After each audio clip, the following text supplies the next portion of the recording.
and welcome to Football Weekly. Another great result for Manchester United as they move 1 point behind Leicester. After at one point they do believe they're 11 points behind, so fantastic recovery and well deserved. And I'm just over the moon the way we're playing. We are at the minute playing like teams that would win the title, but if we kept this exact same team next season, just because Greenwood's been playing brilliant, there's no point saying Sancho, then you're absolutely wrong. Because if we get an injury, because every club is going to get some injuries, and once we get injuries, like say, if Bruno Fernandes gets injured, then, or he needs someone to come on if he's playing poor, we have to bring on someone like Fred, who isn't going to be a match winner. I do like Fred, but he isn't going to be a match winner. Jesse Lingard, he's not good enough. Andres Pereira. So that is why we need to get the Jack Grealishes, the Sanchos. As good as Greenwood's been, you need squad depth. You need squad depth for sure. Because if you look at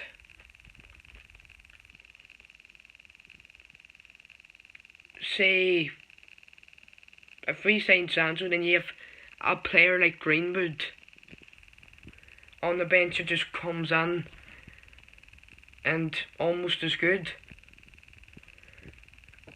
But if we don't sign Sancho, then you have Greenwood. If Greenwood gets injured, or if he's in a poor run of form, you have Dan James, and Dan James isn't good enough. Dan James will win the Premier League titles for sure. Dan James, he does have a future, but he's not good enough yet. He's been poor, and he's inconsistent.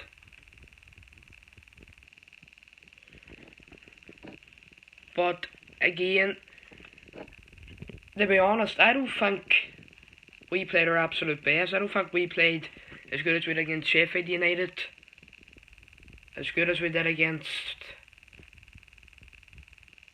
Brighton, or Bournemouth. But it was still a good steady performance that we saw Liverpool do that, we saw Man City do that. And thoughts on the penalty, that was no penalty. I will be honest, that wasn't a penalty. To be honest, it should have been a free kick to Aston Villa. But teams get that. We know VAR referees are shocking. And it's happened to a lot of teams too. Some days it's on your side, some days it isn't. And don't even start about how many penalties we've got this season, because quite a lot of them have been clear penalties. But 1 point behind Leicester. If we win all 4 games, we're guaranteed to finish above them. And if we win all 4 games, we should finish third. And I believe we will win all 4 games and just edge third over Chelsea.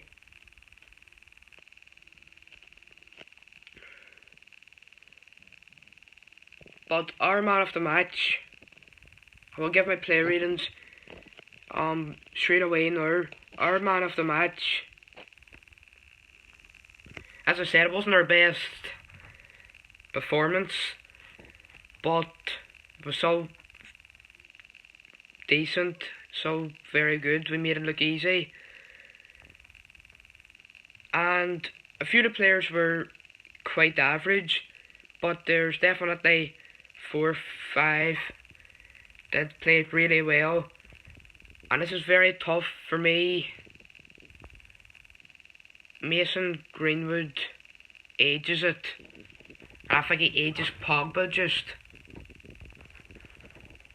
So I think Martial, Luke Shaw, and who else? Martial, Luke Shaw, had very good games too. So player ratings, goalkeeper David De Gea, a 6. Didn't make a mistake. In fact, there was one point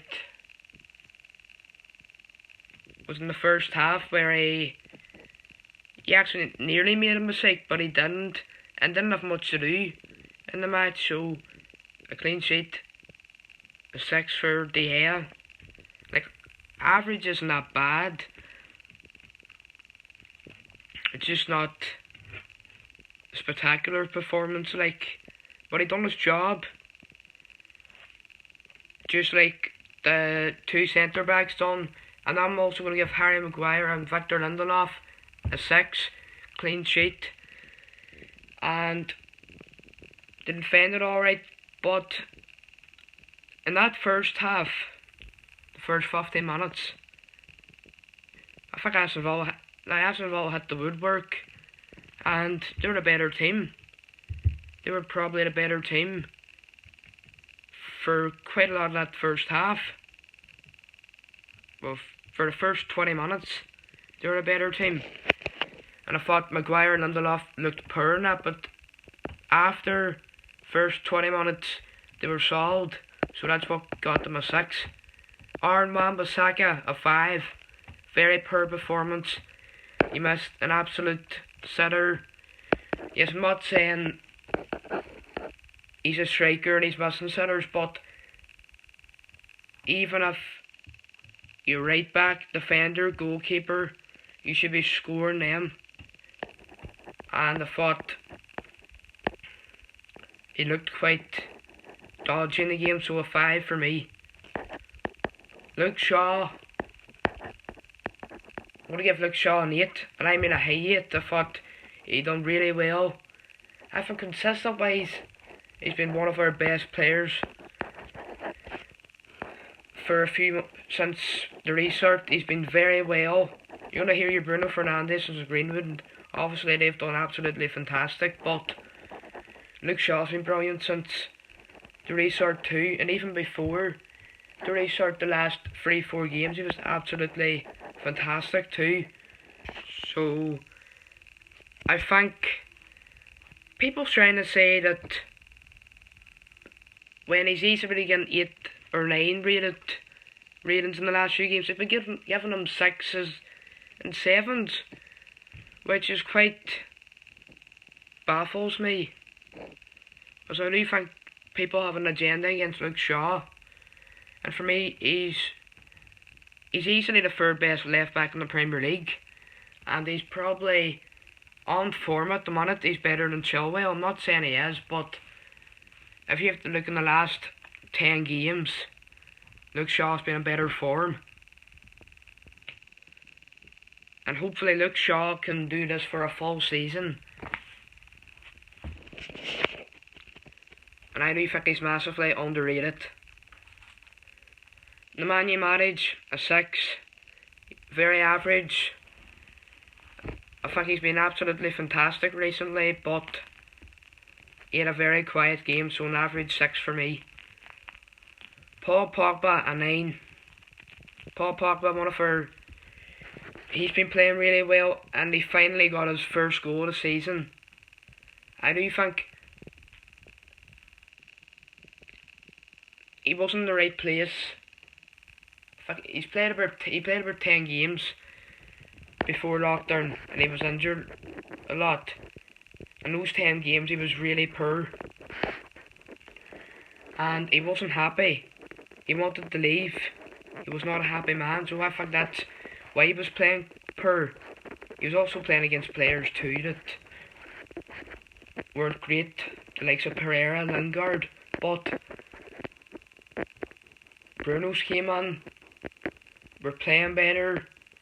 He's a lot happier, and I think you're going to see a different Paul Pogba. We're starting to see it. So the crazy thing is, he hasn't kicked on his A game yet, but for me, Paul Pogba, an easy 9. Bruno Fernandes, a 7. And I'm giving that was a good penalty. and he played well in the match before that, but for me, or no, not for me, that definitely was on a penalty. I do not think that was a penalty, but I'll take it, and we would have won the game anyway.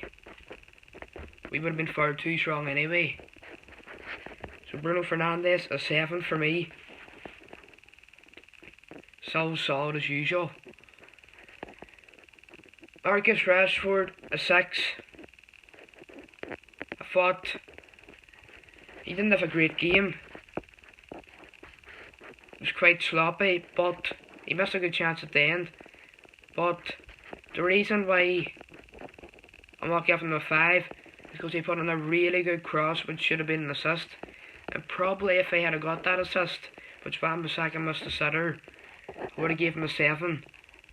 So Rashford he hasn't been one of our best players since since the restart, because I don't think he's 100% sharp yet, but he still played alright, he's still been decent. So Rashford, a 6. Anthony Martial, a 9. And don't say, oh, I thought he should have scored, he missed a great chance. He didn't score, he didn't assist. I still thought he was superb. And he was superb, absolutely fantastic. Apart from that, the goals and the assists don't tell the full story sometimes. And I thought Anthony Martial was one of our best players and just missed out the man of the match. So Martial, 9 for me. And last but not least, Mason Greenwood. Sorry to show. I don't think I saw a better player at that age. Probably George Best at that age was better, but I haven't saw a better player a long time than Mason Greenwood at that age. And he is the potential. The thing is, I'm not going to compare him to Ronaldo, Messi. Of course not, I'm not going to be stupid, unrealistic. His career could fall downhill. He could be a big head. But I do think he will be a fantastic player for the future. So that's me for the night. Thanks for watching. Make sure to subscribe if you haven't, and I'll see you all soon. Bye.